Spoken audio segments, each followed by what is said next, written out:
Bill Schuette met George H.W. Bush when he was then the CIA director. Schuette was in college himself. Years later, he was graduating and found himself driving Bush all across the country before he became the president, before he became 41.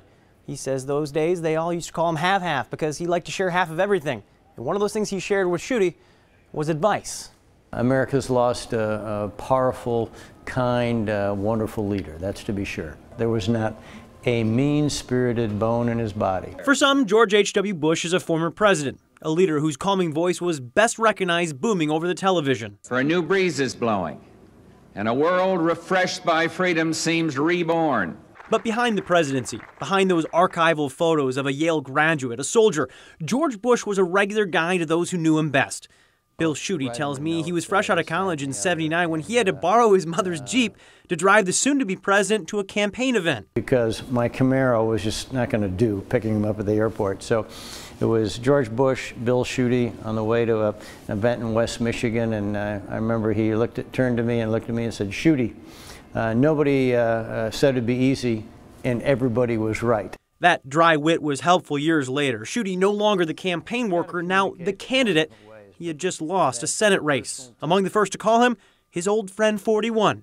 No longer the president as seen here inside the White House with Schuette, but always a friend. Called me up and he bucked me up, gave me an attaboy, and he said, "Hey, Bill, that he had lost some races and his life went just fine."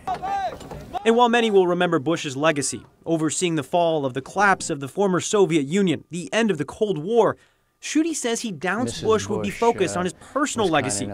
Hard as it is to believe, it's not what mattered most to him. He'd think more of his family, and he'd think about his wife. He would think less of himself. I mean, again, that's Bush.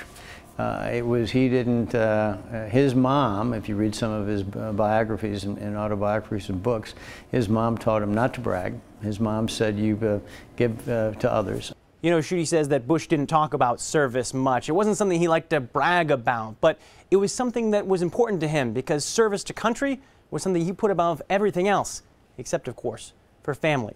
Kind of a throwback to the old days. For 7 Action News, I'm Matthew Smith.